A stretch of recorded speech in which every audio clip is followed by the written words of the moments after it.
Hi, I'm Mike from 1A Auto.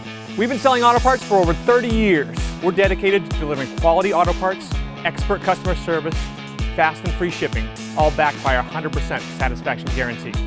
So visit us at 1aauto.com, your trusted source for quality auto parts.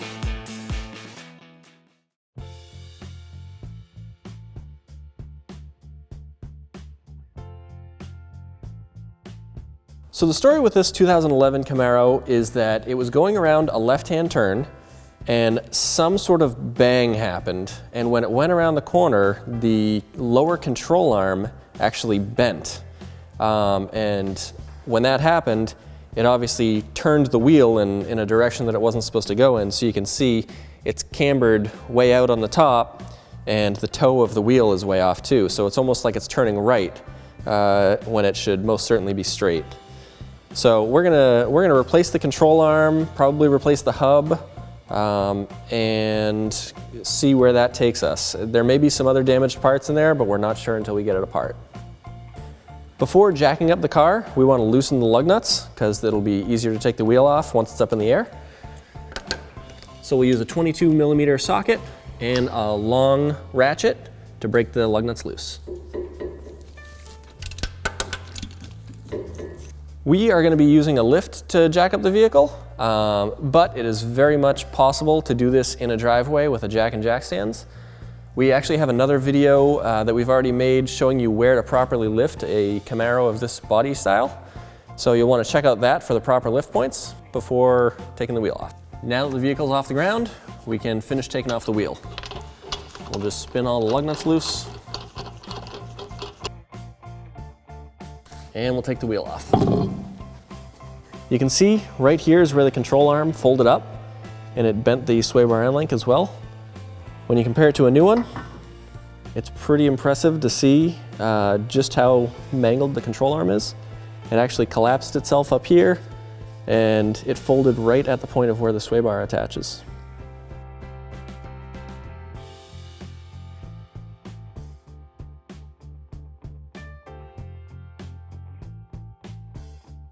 We're going to start off this project by hitting all of the bolts that we'll be removing with some rust penetrant.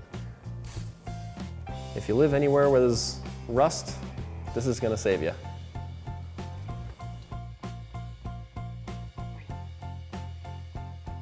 We're going to start by removing the sway bar end link. It has a 15mm nut on the top of it, and then a 5mm fits right in the center of it to hold the sway bar end link bolt in place. So we'll start by placing the, we'll start by putting the 15mm on the nut, and then the 3/16 Allen, and then we'll be able to loosen the nut without the whole thing spinning. Once you've got the nut completely loose, you can finish taking the nut off, and then you should be able to pop this off with a pry bar. Where this one is damaged, it seems to be stuck on there pretty good, so we'll probably have to take out the bottom half as well. So now we're going to take off the bottom one, which is also a 15mm nut, and then a 5mm Allen head to hold the center.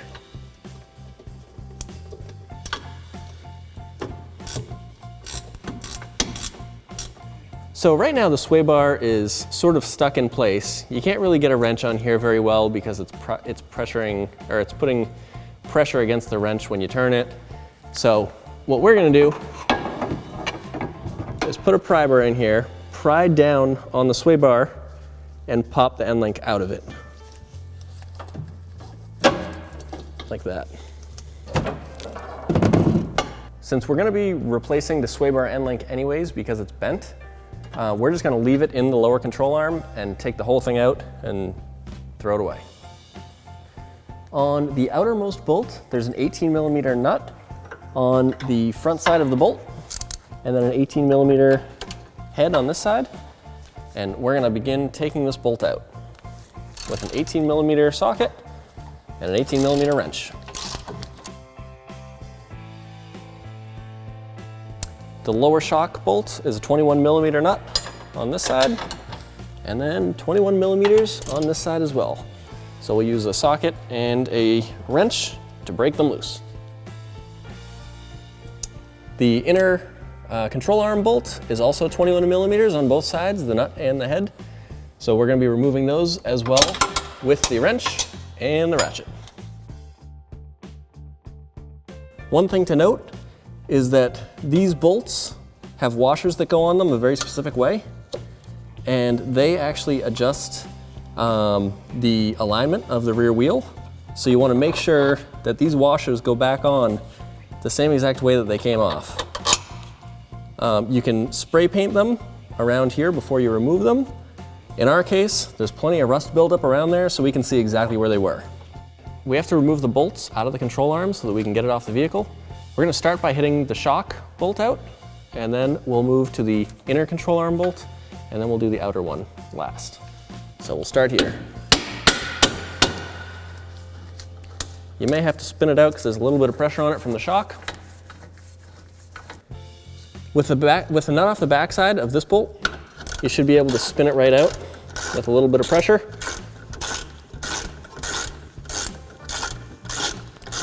It's going to take a lot of turns to get out, but it'll slowly but surely come out. Normally, this bolt comes out really easily just by pushing on it, but in our case, we believe the bolt was actually damaged in the accident that this vehicle had. So we ended up hammering on it, twisting it with some extreme pressure and some air tools, and eventually we resorted to actually cutting the control arm off of the vehicle. We took a cutoff wheel and we sliced through the center of the bushing, and that released all the pressure on the bolt, and then we were able to knock it out of the subframe. All right, so we got the new control arm, and we're gonna place it right where it needs to be in the subframe, and we're gonna slide the bolt in to where it belongs. The bolt has a very specific washer that goes on it. As you can see, it's not centered, and it locks in between these grooves in the subframe. So we'll just loosely attach it for now. Ideally, when the job is done, you'll go get an alignment, and they'll be able to turn this bolt in one direction or the other, and it will adjust the alignment of the rear wheel. The next one is the shock, and it may take a little maneuvering, but we'll get it in place. Throw the bolt through. We're going to put a little anti-seize on all these bolts so that the next time they come apart, it comes apart much nicer than it did the first time. This bolt is right here, and as you can see, it doesn't really line up all that great, so you have to kind of wobble the knuckle around until you get the bolt hole lined up. Once you get it in, it should slide right through, and then you can put the nut on the backside. Here we have the new sway bar end link from One Auto. As you can see, it has the Allen heads in the center, and it comes with the nuts, of course. We'll slide in the bottom first, and loosely put the nut on. And then we'll slide it in the upper hole, and again, loosely put the nut right on. The innermost trailing arm bolt is going to be tightened to 74 foot-pounds, and at the beginning of the video we talked about marking where this washer sits. Sometimes there's like a rust ring around it where you can just line it right back up again, and that'll get you into the ballpark of where the control arm should be. If you don't know where this thing should be, you should definitely go get it aligned as soon as possible. In any case, you should really get this aligned afterwards, because your trailing arm is going to set the alignment for the whole right rear of the vehicle in this case.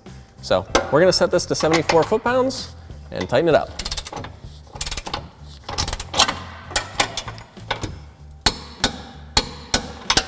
The lower shock bolt is supposed to be torqued to 59 foot-pounds and then 120 degrees of turning. So we'll start with 59 foot-pounds. We now need to turn this nut 120 more degrees to be sure that it's tightened all the way, according to the factory spec. So this is a angle gauge that you put in between the ratchet and the socket, and it measures the distance that it goes around. So, as you can watch on the gauge, we'll go 120 degrees.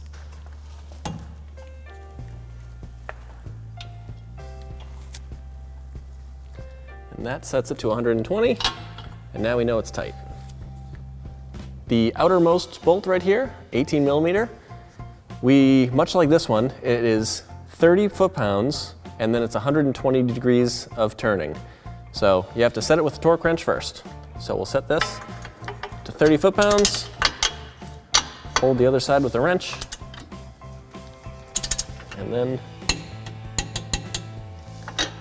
and now we'll set this to 120 degrees.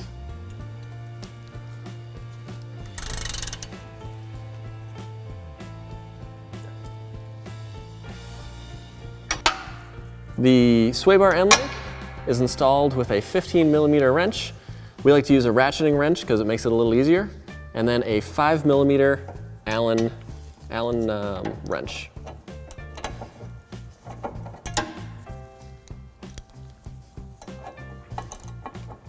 Put the Allen in the center, 15 on the outside. For the top, same thing. Put your wrench on the outer nut, and then 5 millimeter Allen in the center. Now we're going to put the wheel back on and loosely install all the lug nuts. Now that the lug nuts are tightened by hand, we're going to set it right back down on the ground and torque them to 140 foot-pounds.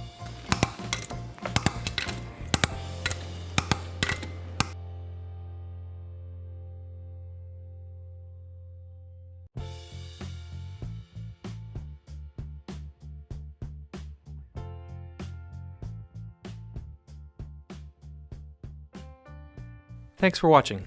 Visit us at oneauto.com for quality auto parts, fast and free shipping, and the best customer service in the industry.